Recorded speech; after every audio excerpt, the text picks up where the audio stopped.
Donc lorsque l'on lance Excel pour la première fois, en double-cliquant sur l'icône du raccourci disponible sur le bureau ou dans la barre des tâches, Excel se lance avec un classeur vierge, c'est-à-dire une ou plusieurs feuilles, donc ici nous n'en avons qu'une, sans aucune donnée insérée à l'intérieur. Une feuille de calcul est constituée de nombreuses cellules dont le nombre dépendra de la version d'Excel. Chaque cellule est classée dans une colonne, identifiée par une lettre donc que nous retrouvons en haut, A, B, C, D, etc. et dans une ligne, donc identifiée cette fois-ci par un numéro 1, 2, 3, 4, 5, etc. Nous pouvons donc simplement identifier une cellule en fonction de ses coordonnées. La première cellule de notre classeur est la cellule A1, juste en dessous nous retrouvons la cellule A2, et donc juste à côté la cellule B2. Dans la partie supérieure de la fenêtre d'Excel, nous retrouvons les différents menus. Depuis la version 2007 d'Excel, les menus sont organisés sous la forme d'un ruban, ce qui permet un accès plus simple aux différentes fonctionnalités. Le ruban est lui-même divisé en plusieurs menus, donc fichier, accueil, menu, insertion, mise en page, etc., dans lesquels nous retrouvons des groupes de boutons qui reprennent les différentes fonctionnalités. Donc, par exemple, dans le menu accueil du ruban, nous retrouvons le groupe presse-papier, police, alignement, nombre, style, cellule et édition. Donc nous n'allons pas nous attarder davantage sur le détail du menu ruban dans cette vidéo, cela fera l'objet d'un cours spécifique. Juste au-dessus du ruban, nous retrouvons la barre d'accès rapide, dans laquelle nous allons pouvoir insérer des raccourcis vers des fonctionnalités les plus utilisées. Par exemple, enregistrer le document, imprimer le document, et donc nous pouvons personnaliser ce menu afin d'y insérer des boutons permettant l'accès aux fonctions que nous utilisons régulièrement. En fonction de votre paramétrage, ce menu peut également se retrouver en dessous du ruban. Donc là, nous allons le laisser au-dessus. Et donc le dernier point essentiel de l'interface d'Excel se situe ici. Il s'agit de la barre des formules.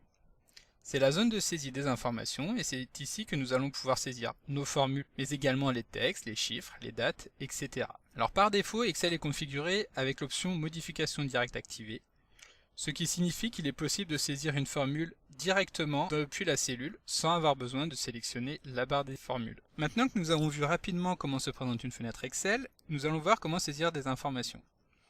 Alors pour suivre ce tuto dans les meilleures conditions, je vous invite à télécharger le pack de classeurs dont le lien est disponible dans la description de la vidéo et à réaliser les opérations en même temps que moi.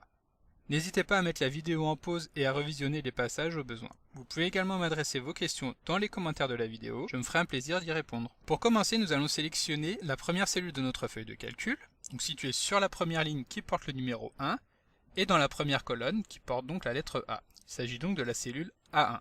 Nous allons cliquer dessus pour la sélectionner. Lorsque la cellule est sélectionnée, nous allons pouvoir saisir du contenu dans cette dernière. Pour cela, il va nous suffire de taper, donc par exemple le titre de notre tableau, qui va être vente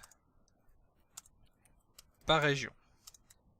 Donc lorsque nous validons cette saisie en appuyant sur la touche Entrée, Excel réalise deux opérations. Tout d'abord, Excel valide la saisie de la cellule. Donc si par exemple nous avions saisi une formule, Excel nous présenterait ici le résultat de cette formule.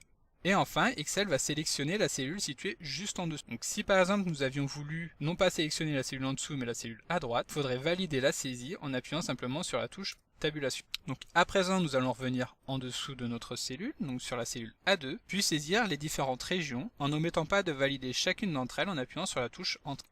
Donc Nord, Sud, Est et Ouest. Puis nous allons saisir le montant des ventes par région exprimé en euros pour chacune de ces régions, donc en commençant par la cellule B2. Donc la région Nord, les ventes s'élèvent à 540 000 euros. Pour le Sud, 84 521, 6 587.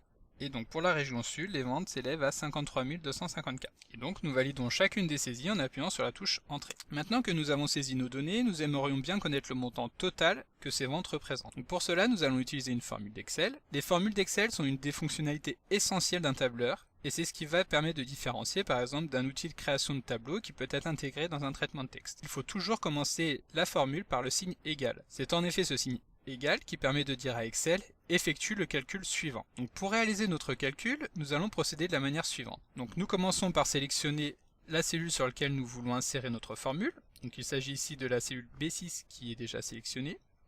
Puis nous saisissons simplement le signe égal. Et enfin nous pouvons saisir notre formule.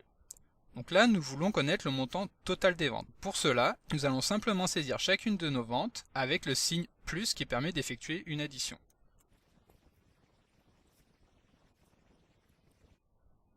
Et pour finir, nous validons la formule en appuyant sur la touche Entrée du clavier. Excel remplace donc automatiquement la formule par le résultat de cette dernière. Imaginons maintenant que les ventes réalisées dans la région Ouest soient non plus de 6 587, mais de 13 000 euros. Pour modifier la valeur d'une cellule, il suffit de cliquer sur cette dernière, puis de saisir le nouveau montant, donc 13 000 euros, et enfin de valider en appuyant sur la touche Entrée du clavier.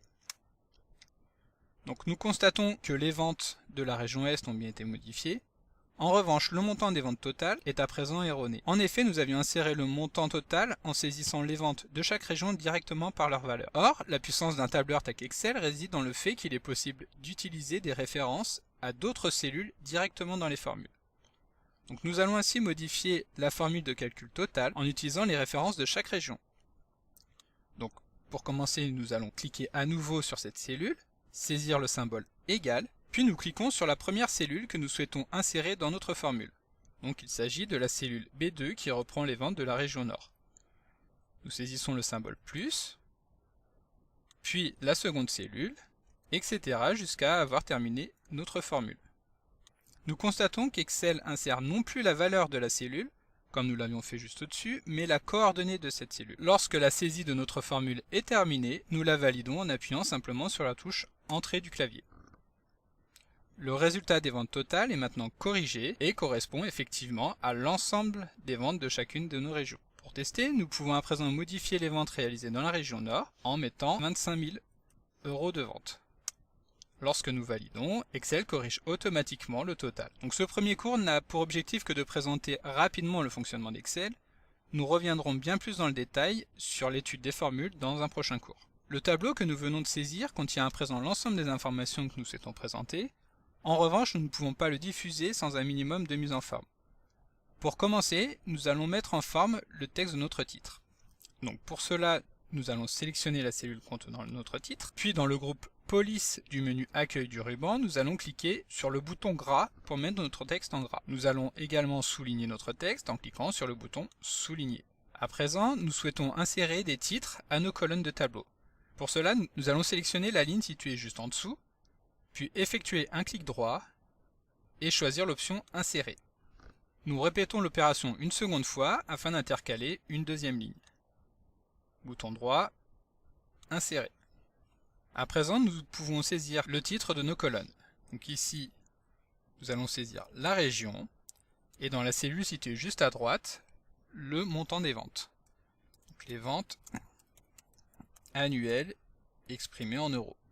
Lorsque nous avons inséré nos nouvelles lignes, automatiquement Excel a reproduit la mise en forme de la ligne située juste au-dessus. Donc ici, en cellule A3, la mise en forme est la même que celle de la cellule A1. Donc nous pouvons retirer le gras et le soulignage afin d'avoir une cellule sans mise en forme. Ensuite, comme vous pouvez le constater, le contenu de la cellule B3 dépasse de la largeur de cette dernière. Donc pour élargir la taille de la colonne, nous allons placer le curseur entre l'entête de la colonne B et celui de la colonne C afin que ce dernier prenne la forme d'une flèche à double sens. Puis nous pouvons faire glisser le curseur pour diminuer la largeur ou pour l'augmenter. Il suffit ensuite de lâcher le bouton de la souris pour confirmer la largeur de la colonne. À présent, nous allons mettre un peu de couleur à notre tableau. Donc pour commencer, nous allons sélectionner les deux cellules contenant les titres de notre tableau, donc la cellule A3 et la cellule B3. Puis dans le menu déroulant couleur de remplissage, nous allons sélectionner une couleur pour nos cellules. Il suffit de cliquer sur le bouton pour valider le changement de la couleur de fond. Nous allons répéter l'opération pour la cellule totale en mettant une couleur plus foncée, puis pour les noms de régions. Donc cette fois-ci, nous allons choisir une couleur plus claire. À présent, il ne nous reste plus qu'à formater nos valeurs numériques pour les rendre plus agréables à lire. Donc nous allons commencer par sélectionner les cellules B4 à B8, puis dans le menu Format de nombre, nous allons choisir le format monétaire. Excel a inséré un séparateur de milliers qui est donc l'espace, a ajouté des décimales à nos nombres, puis à insérer le symbole euro. Donc les centimes n'apportent rien à la lecture de nos données, nous allons vouloir les retirer. Donc pour cela, nous allons cliquer deux fois sur le bouton Réduire les décimales. Nous arrivons maintenant à la fin de ce premier cours sur la présentation d'Excel. Dans les prochaines semaines, nous reviendrons dans le détail sur l'ensemble des points que nous n'avons fait que de survoler dans cette vidéo. Nous reviendrons